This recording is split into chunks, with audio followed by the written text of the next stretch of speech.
Forget it. I'm using a time wish. I always thought that if I was to make a TV show, how great would it be if I made it full of all those crazy backwards messages and secret codes and puzzles that if there was any kid out there as weird as me, they would actually find the thing they were looking for. Fans are a million times smarter than I am. I have learned that the hard way. And so season 2, we said, yes, let's up the ante. Let's have a code that's harder to crack. Let's have a code word that is hidden. Probably just the janitor kissing that whack settler woman again. Oof. Remind me to erase that from my memory. So be it. Probably the best hidden code we've ever had was in the episode The Love God. Dipper and Mabel are running through a crowded festival, and the letters are spaced out in the background. They're so spread out, I didn't think anyone would ever be able to find them. Sure enough, 10 minutes after the episode aired, somebody had cracked it. It only took me 15 seconds. The other thing we did this season that we didn't do in season 1 is at the very end of the episode, there's a flash, and you see a single frame of one larger puzzle. And that was all leading up to the big reveal of Stan's twin brother. That's the big twist we were waiting for? What a ripoff! I predicted that like a year ago. There's a lot of things in a show that you just can't help it to just slip in. I've come this far. Who could possibly catch me now? In Society of the Blind Eye, Stan is working on the portal, and a piece of debris bangs his hand. We see him bandaging his hand up. And then in the next few episodes, he still has that bandage on his hand. Folk music! It's the Woodstick Festival! It took a while before we got to the big answer about what the portal was. Stan's bandage on his hand was a way to show, don't worry, it's still happening. We haven't forgotten. These stories are connected. There's a lot of things like that where something will change and stay changed for the rest of the series. Bigger. Too big! This is some kind of magic-y thing, isn't it? Zeus, look! A real dinosaur tooth? There's something huge going on right under our noses. Puma's shirt, Panther shirt. Puma's shirt, Panther shirt. Tambry sends me the craziest text. Each audience member gets to be Dipper and have a mystery to uncover. In this town, anything is possible. And not when he seems, Mabel's wearing a key. Our Uncle Stan might shoplift the occasional tangerine, but he's not some evil supervillain. This is because Mabel herself is ultimately the key to unlocking the portal. Look into my eyes, Mabel. You really think I'm a bad guy? He's lying! Shut it down now! Mabel, please! 10, 9. It's time for Wheel of Secrets. That red stuff on Norman's mouth, is it blood or is it jam? It really is jam. The gnomes recently had their gnome queen die, and as part of her funeral ceremony, they were all eating bereavement jam. This is normal. Originally, the multi-bear was going to be called the Bear Bear, and we specifically wanted a line where Dipper could say, there, Bear Bear. Oh, that's the multi-bear. We have a reason that Blendon is bald. When he time travels, oftentimes he does it poorly and catches on fire. He has to slap himself and say, oh, pat down. He's burned off all his hair from botched time traveling. I don't know if it's some kind of paradox or if I'm just really tired. We ended up writing a song for McGucket where he sings about the Gobblewonker and how it's real and how it's going to get you. And then we learned two things. One, the song was too long. Two, McGucket's a terrible singer. That's probably why I live in the dump. In A Tale of Two Stans, you see that Stan's science fair project that failed in high school was a football robot called Footbot. This is apparently a dream he has had for a very long time, and it's a very dumb dream. You didn't win anything.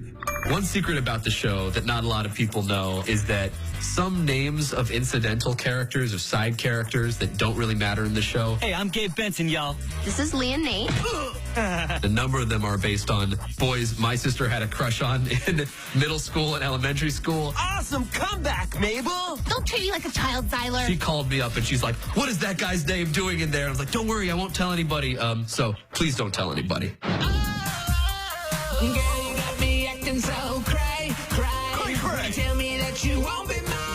My sister loved not just one boy band, not just two boy bands, but every boy band that was a ripoff of the other boy band. Hey, Dipper. Hey, Dipper. Hey, Dipper. Hey, Dipper. Hey, Dipper. And she had a poster for all of them on her wall. Whoa, is that true, Mabel Dog? How is there enough room in your heart to be obsessed with this many boy bands? I love you, Team Chris. He was talking to me. A lot of the show is us making fun of each other or our friends or our siblings. Show me the object of ridicule. When Mabel does the smile dip and she's on this crazy sugar trip. Would you like to eat my candy paws? And she's riding this dolphin and says, Onward, Zayoshima! now I go to Comic-Con and 100 kids chant, Onward Zayoshima to me, having no idea that that's just the name of our director, John Aoshima. I am charmed by your sense of humor. Mermando is voiced by Matt Chapman, one of our writers, who does many voices on the show. He's many of the members of several times. But he keeps us in cages. That junk is straight brutal, girl. He is the Austrian prince, There's something about you. I can't get you out of my head. You're so bold and confident. and he is Abuelita. I vacuumed the walls now. Chandra Jimenez, a real reporter. One thing I can tell you about Chandra is that her name is inspired by one of our background artists, Sean Jimenez. I'm Chandra Jimenez, and I ate a rat for dinner. Something that not everyone might know about Agent Powers is that he is voiced by Nick Offerman, If you have evidence of these claims, we should talk. who is a hilarious comedian. I was born with a rare disorder that makes me physically incapable of experiencing humor. I can confirm. Not funny. Something people might not know about Agent Trigger, his sort of cheekbones and chin were kind of modeled after one of our writers, Jeff Rowe, who is the most attractive man in our writer's room. We survived. Barely. I used Trigger as a human shield. And in case you didn't notice, they've been watching the twins the whole time. What about the Lammy dance, Alex? That was you, wasn't it? Now is not the time to talk about the Lammy dance. One of our writers, Michael Rianda, his sister, when he was a child, dressed him up as a lamb and made him do a dance. A lot of people think that was me. Who wants a lammy, lammy, lammy? I do. Fortunately, it was not. That specifically comes from his traumatic childhood memory. So it's like all the writers have a secret sort of personality trait that sneaks into the show. Putting a rainbow wig on a big white gorilla, singing the driving song. Headlights are out, can't really see where I'm going. That's just something I do. Like if I'm looking for my keys, I'll just be like, where are my keys? I'm losing my mind. Where'd they go? Walk into my car.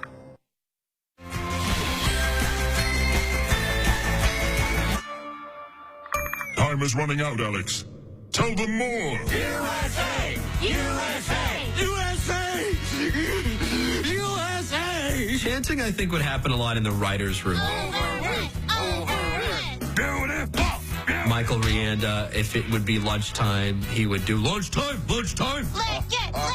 I think he did the first chant that ever appeared in the episode, which was all the teens going, Thompson, Thompson. It's just an obnoxious thing to do, and once you get used to it, you can't stop. There's plenty of little cameos of mine in the show where my face will show up. People assume that that's like me, like, oh, haha, get this, like a little ego boost. The crew likes to make fun of me. And whenever they put my face in the show, that's their way of doing it. Dear Mom and Dad, we've been in Gravity Falls for a few months and so much has happened. Ultimately, Gravity Falls isn't just about codes and Easter eggs, it's about characters. You need an amiable sidekick with a pickup truck? You know I do. I know who my family is now. And it's you dudes. Somebody's in love. I never even got a chance to tell you. I'm like in love with you, Wendy. I always kind of knew. Everything I've worked for, everything I care about, it's all for this family. One of these days, you and me are gonna sail away from this dumb town. When the summer's over, you give me my house back, you give me my name back, and this Mystery Shack junk is over forever. I guess I didn't realize it was already our last one. Look, things aren't gonna stay frozen this way. It's part of growing up. Things change. Summer ends. This summer, I've seen some amazing things, but nothing as amazing as you and your sister.